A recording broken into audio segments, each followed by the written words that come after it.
Remember that. You will never, ever in your entire life rule over the people of Tamil Nadu. It cannot be done. You will never, ever in your life rule over these other people. Please listen to what I'm saying. The idea of Tamil Nadu is excluded from Indian institutions. They can keep coming to you again and again and again and again and saying need, and you will say no, get out of here. Right? They do not have a voice in your framework. To me, it seemed that the presidential address was a list of bureaucratic ideas instead of a strategic vision.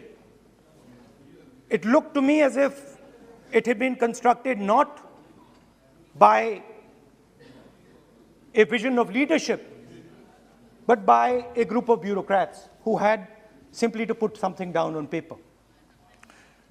So what did the presidential address miss? What did the presidential address not speak about? What did the presidential address hide from the people of India?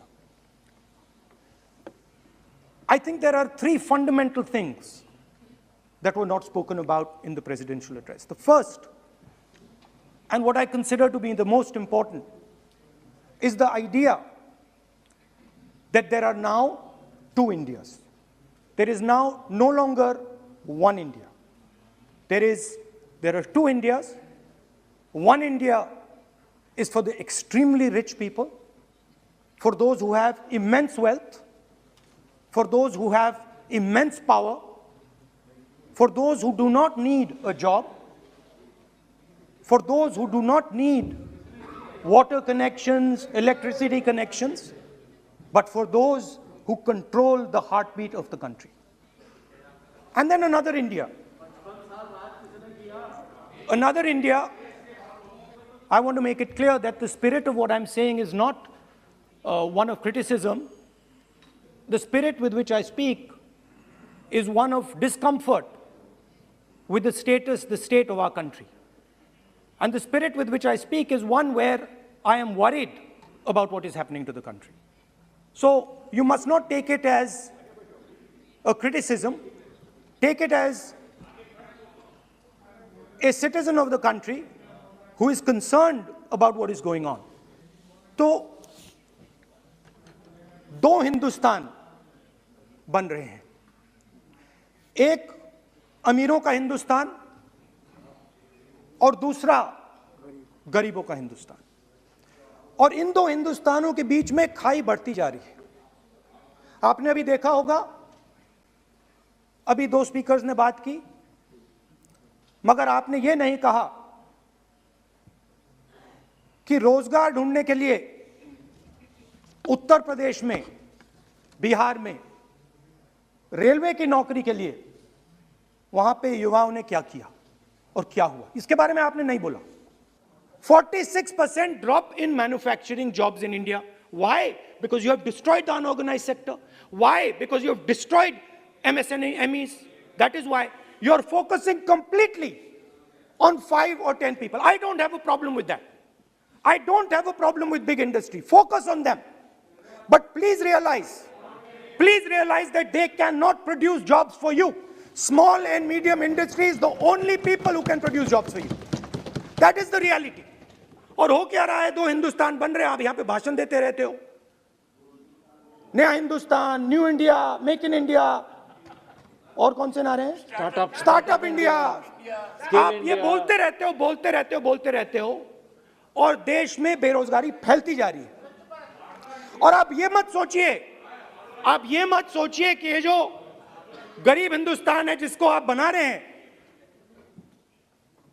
ये मत सोचिए कि ये चुप बैठा रहेगा. ये मत सोचिए कि ये चुप बैठा रहेगा. ये चुप नहीं बैठा रहेगा. इस हिंदुस्तान को सब कुछ दिख रहा है. इस हिंदुस्तान को दिख रहा है कि आज, सुनिए, इन लोगों को दिख रहा है कि आज, ये आंकड़ा आप सुनिए, ये आपकी सरकार की देन है, ये आंकड़ा अच्छी तरह सुनिए. इस गरीब हिंदुस्तान को दिख रहा है कि आज हिंदुस्तान के 100 सबसे अमीर लोगों के पास हिंदुस्तान के 55 करोड़ लोगों से ज्यादा जायदाद है। बात समझिए, 10 लोगों के पास 40% हिंदुस्तान से ज्यादा धन है, 10 लोगों के पास। यह कैसे हुआ? यह आपने किया, यह नरेंद्र मोदी जी ने किया। और तो मैं आपको एक सुझाव देता हूं, प्रधानमंत्री जी को आपको सुझाव देता हूं, ये जो दो आप हिंदुस्तान आप बना रहे हैं, इन दो हिंदुस्तानों को जोड़ने का काम जल्दी से शुरू कीजिए। स्मॉल एंड मीडियम इंडस्ट्रीज की मदद करना शुरू कीजिए। जो हमारे बेरोजगार युवाएं हैं उनकी मदद कीजिए। और ये जो आप पूरा का पूरा धन इन्हीं 5-10 लोगों को दे रहे हो, क्योंकि ये आपकी मार्केटिंग करते हैं, आपको टीवी, व्हाट्सएप, फेसबुक पे लगाते हैं, ये काम आप बंद कीजिए, नहीं तो देश का नुकसान होगा। आपका नहीं, देश का नुकसान होगा। तो पहला मेरा सुझाव यह है, नंबर 2 और नंबर 3 भी है, अभी आएगा वो। और वो जो आपने 60 साल की बात कही थी, वो नंबर 3 में आएगा। Now, I'd like to speak. There are आप तो now there are two competing visions of this country, which is frankly the main difference between us and them. If you read the Constitution of India, you will find, and many of my colleagues who have not read it should look at it, you will find that India is described as a union of states. India is not described as a nation, it is described as a union of states. What does that mean? That means my brother from Tamilnadu has to have the same right as my brother from Maharashtra, as my sister from Maharashtra, as my brother from Uttar Pradesh, as my brother from Bihar, as my sister from Manipur, Nagaland, Mizoram. That's what it means. What it means, Jammu Kashmir, of course Jammu Kashmir, Nagaland, of course, Andaman Nicobar, of course. That is Lakshadweep. Now what is the difference? You have to understand this. This is a serious matter. I would like to have your view on it. And I would like this Parliament House to start serious discussions instead of the type of discussions that we're having. That is why it is serious. It is serious, and I would like a serious response. Right? What I heard, frankly, what I heard in the first address today was not serious. What I heard Mr. Dwivedi say was not serious. It did not behoove this House. It was not at the standard that this House should be used to. It is not at the standard that India should watch. Now, let me come back to the discussion. Let me come back to the discussion, Speaker Sir. There are two visions.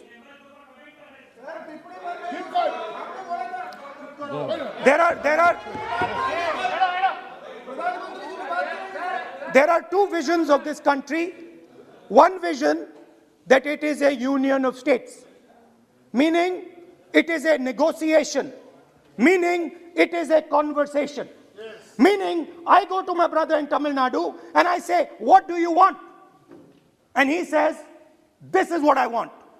And then he asks me, what do you want? And I say, this is what I want. It is a partnership. It is not a kingdom. Remember that.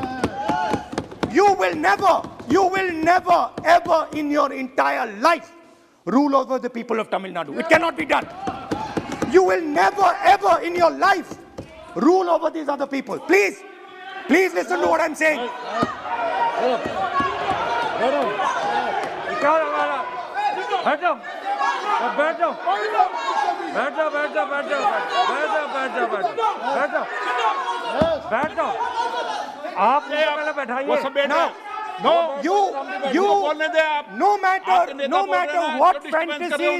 No matter what fantasies you might have, you will never ever rule over the people of the states of India. It has never been done in 3,000 years. Never, ever. The only way India has been ruled. And you can look at any empire you want. You can look at Ashoka the Great. You can look at the Mauryas, you can look at the Guptas, you can look at anyone you want. It has always been ruled by conversation and negotiation. Now, what is the problem? The problem is you people are confused. The problem is you people think that these languages, these cultures, these histories, you think that you can suppress them. You have no idea of history. You have no idea what you are dealing with. Shame on you. Because the people of Tamil Nadu have inside their heart the idea of Tamil Nadu, the idea of the Tamil language, and then also the idea of India. Yes. Do not be confused. The people of Kerala have the idea of, I am telling you the truth. The people of Kerala have a culture. I am now a member of Parliament of Kerala. I understand it slightly better. They have a culture, they have a dignity, they have a history. The people, like the gentleman said, the people of Rajasthan have a culture, have a history, have a tradition, have a language. They have a way of life. This is like a bouquet of flowers. Yes. This is our strength. Yes. I learn from the people of Tamil Nadu. I learn from the people of Rajasthan. I learn even from you. Every day I learn from you. I do. It's not funny. It's not funny. I learn from you. Right? It's not funny. Anyway, there is another vision. A vision that India can be ruled by a stick from the center. You people have no idea of history. Because every time it has been attempted, that stick has been broken and smashed. Now what is happening as a result of your flawed vision of the country?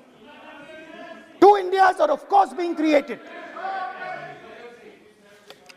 Two Indias are of course being created. Speaker sir. अध्यक्ष महोदय,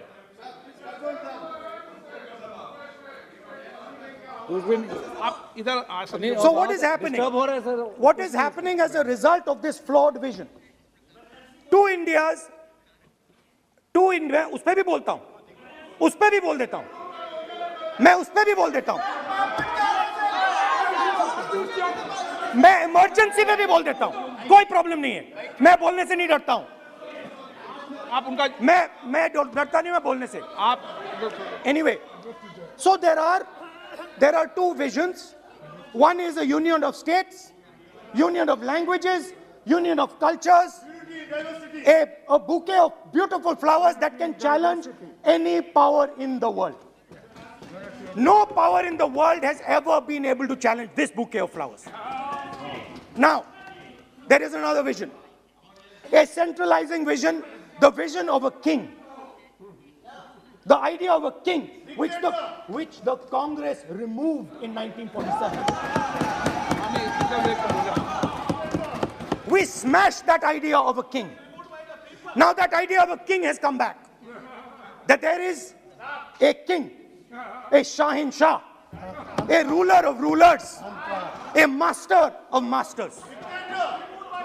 Now what is happening? Now Speaker sir, what is happening? आप बीच में मत बोलिए। Now Speaker. No, सबको। Now Speaker sir, what is happening as a result of this flawed vision?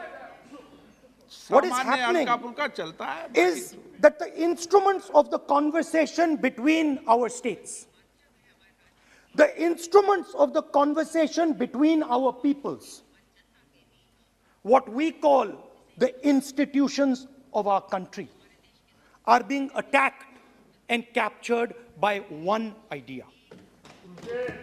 So, for example, today, the idea of Tamil Nadu is excluded from Indian institutions.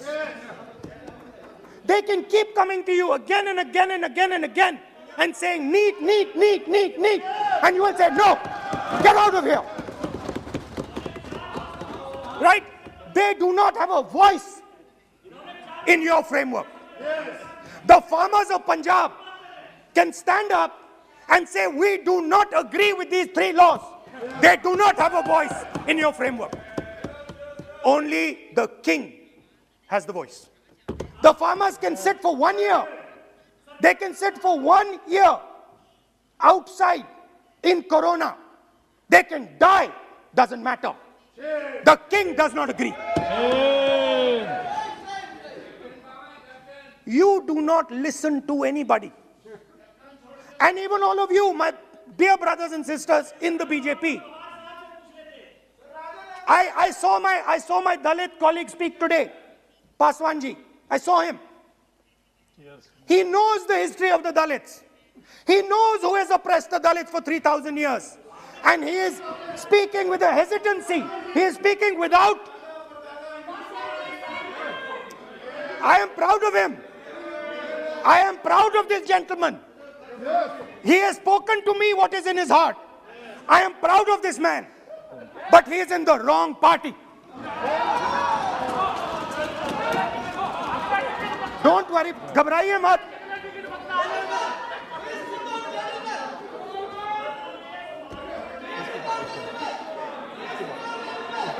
नहीं, बीच में नहीं,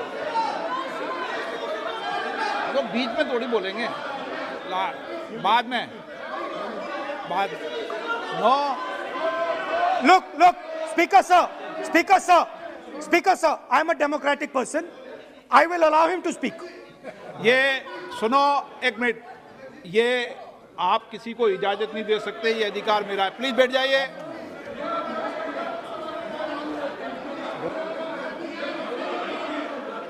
मैं, आप वो इजाजत दे सकते हैं क्या आसन को? वो इजाजत देने का अधिकार नहीं है. ये अधिकार आसन का है. किसको इजाजत देनी है, किसको नहीं इजाजत देनी, माननीय राहुल गांधी प्लीज बैठ जाइए. मैं दूंगा आपको मौका, मैं आपको मौका दूंगा. So, Speaker sir.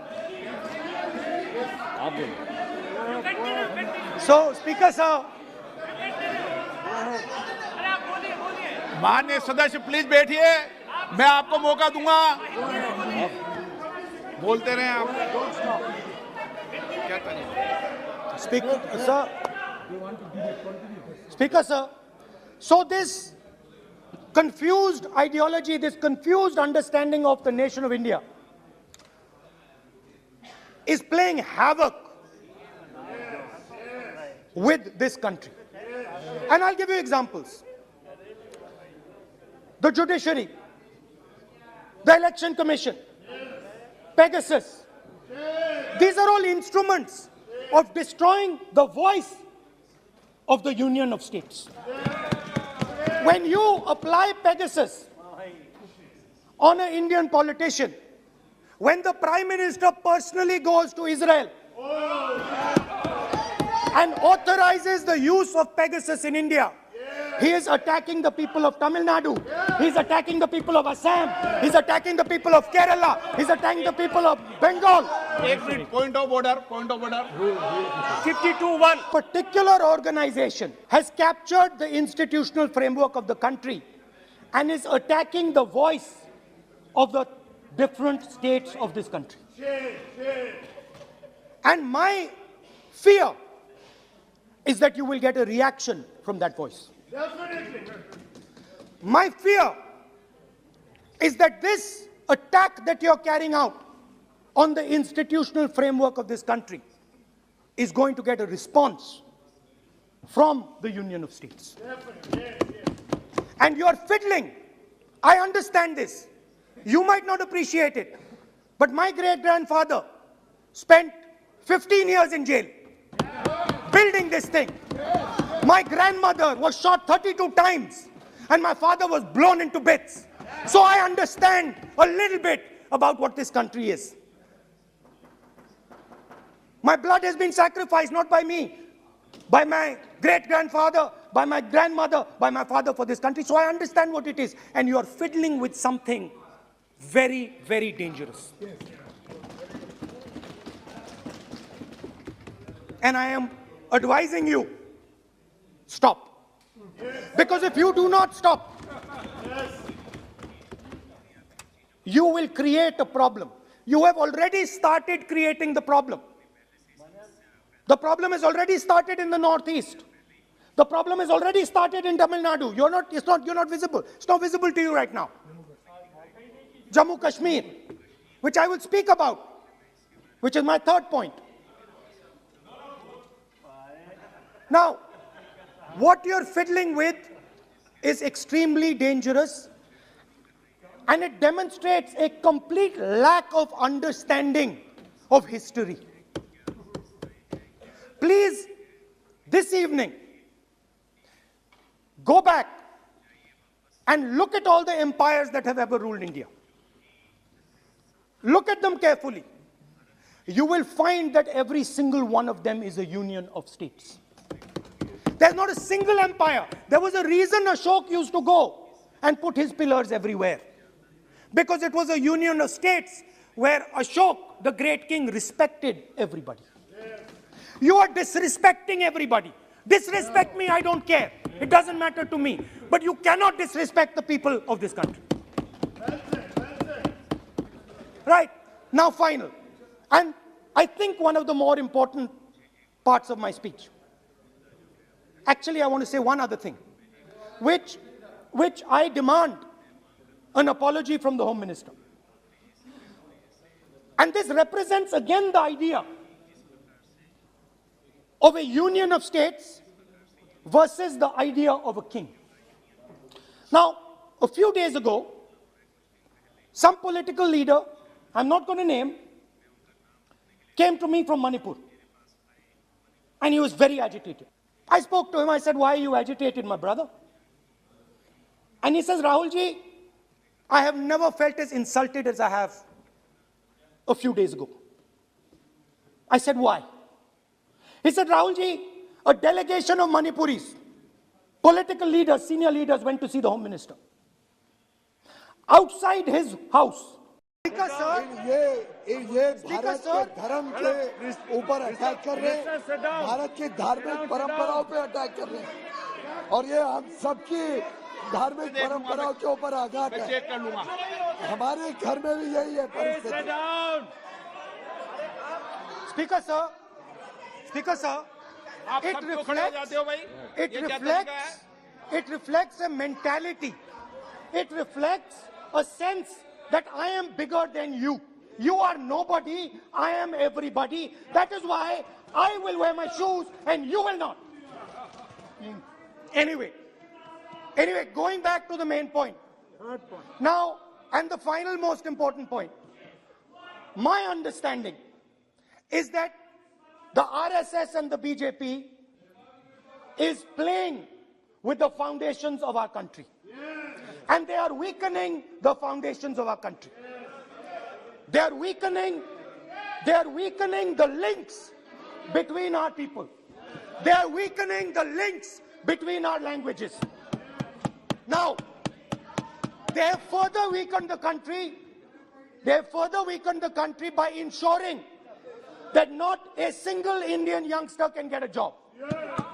So today, unlike a decade ago, 15 years ago, India is weak. Ask yourselves, why you were not able to get a guest on Republic Day. Ask yourself that question. Don't look surprised. Ask yourself that question. What is happening is that India today is completely isolated. We are completely isolated and surrounded. We are surrounded in Sri Lanka, Nepal, Burma, Pakistan, Afghanistan, China, everywhere we are surrounded.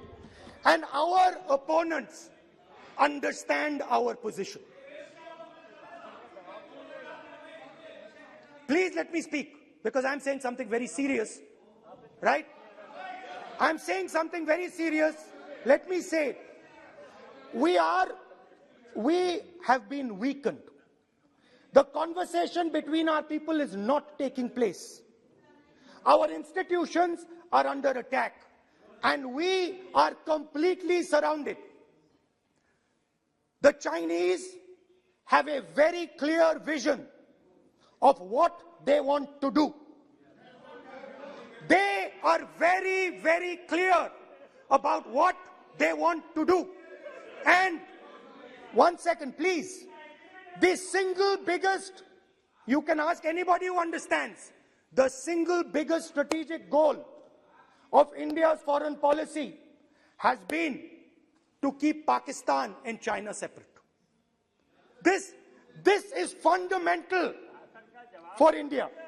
And what you have done is you have brought them together. Today, do not be under any illusion. Do not underestimate the force that is standing in front of you. Do not underestimate the power that stands in front of us. Do not underestimate it. You have brought Pakistan and China together, and this is the single biggest crime that you could commit against the people of India. China has a clear vision, and I can clearly see, without any confusion in my mind, that China has a plan. China has a plan.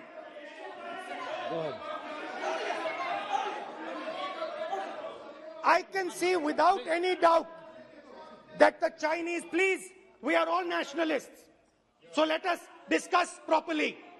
I can see that China has a clear-cut plan. The foundations of their plan have been put in place in Doklam and in Ladakh. Do not underestimate what we are facing. This is a very, very serious threat to the Indian nation. This is a very, very serious threat to the Indian nation. We have made huge strategic mistakes in Jammu and Kashmir. We have made huge strategic mistakes in our foreign policy. And if we do not correct those mistakes, what are the mistakes? I have just told you. You have brought China and Pakistan together. You have brought China and Pakistan together. You have taken the concept of two different fronts and converted it into one unified front. And by the way, in case you haven't realized it, in case you haven't understood what's going on, it is very clear that the Chinese and the Pakistanis are planning. Look at the weapons that they are buying. Look at their activity. Look at the way they are talking.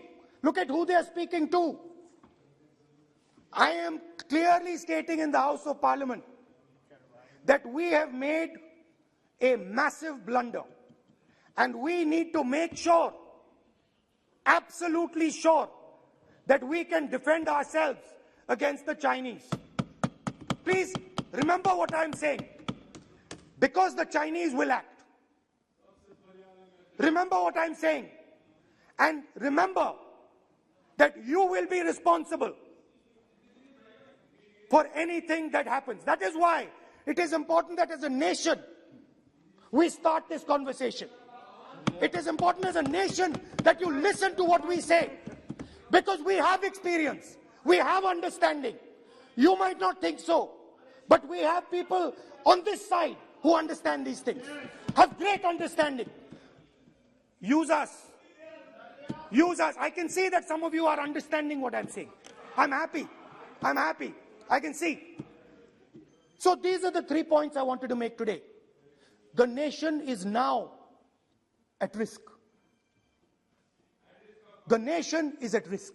The nation is at risk from outside. From inside. The nation is at risk from inside.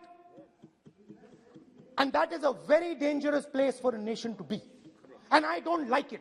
I'm very uncomfortable with my nation, with my beloved country standing where it is standing. Completely isolated on the outside, fighting on the inside, institutions captured, states not able to speak to each other. This worries me. It frightens me for my country. And so that is why I thought it was important that I speak today. I know that many of you will just rubbish what I'm saying. I understand it. That's what you've been told to do. And I'm happy to let you do it. But remember what I said. You are putting this nation, this wonderful nation and its people at huge risk. Stop. Thank you.